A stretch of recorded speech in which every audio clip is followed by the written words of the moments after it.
Hello，大家好，歡迎嚟到問經沙達，我係 Martina。福音系列第7節，信咗之後仲可唔可以睇 Netflix 打機爆粗呢？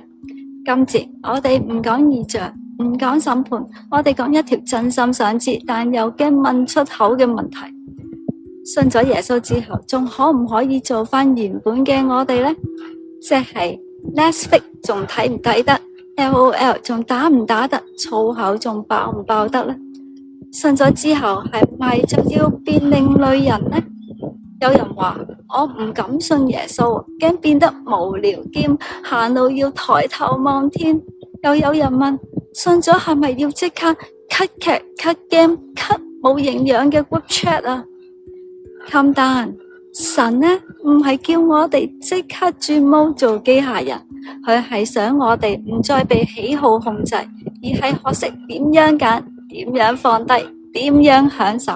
信咗唔係等於冇樂趣，係 upgrade 啲樂趣。哥林多後書3章11節裏邊講，主的靈在哪裏，哪裏就得以自由，係真正嘅自由。自由唔等於任做啊，信仰係幫我哋 set filter。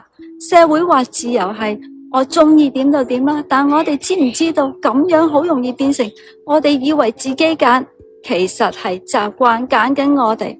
信仰唔係叫我哋變翻古人，係幫我哋唔再被 IG 演算法 keep code 潮牌 peer pressure 洗版我哋嘅人生。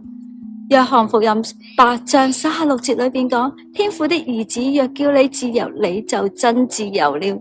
神係叫我哋 free， 就真係 free 啦，唔使靠喵都知嚟搵平安。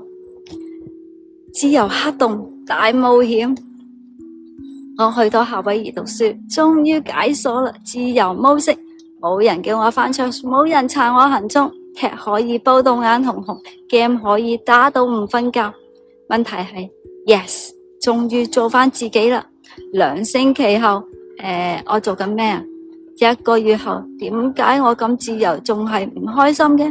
冇人逼我揀，就係最難揀，乜都要做，反而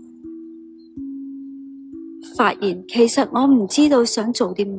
信仰幫我哋發現自由唔係冇人管，係有人帶你行一條唔再碰釘嘅路。信仰係人生嘅節拍機，唔係監視器。信主唔係叫我哋 delete 咗自己，係幫我哋 upgrade 翻最原本版本嘅我哋。信咗主之後，我哋依然可以煲劇，不過會 skip 啲奇怪嘅內容咯。仲會打機，但唔會凌晨3點鐘仲喺度夾，話最後一鋪咯。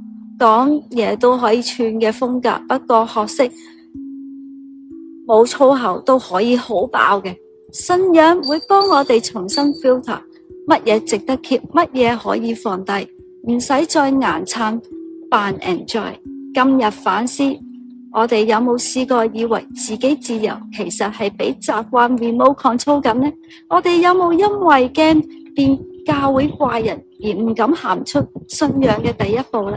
神唔係要我哋變唔認得自己，佢係想我哋發現，原來我哋仲有更有自由，更有靈魂。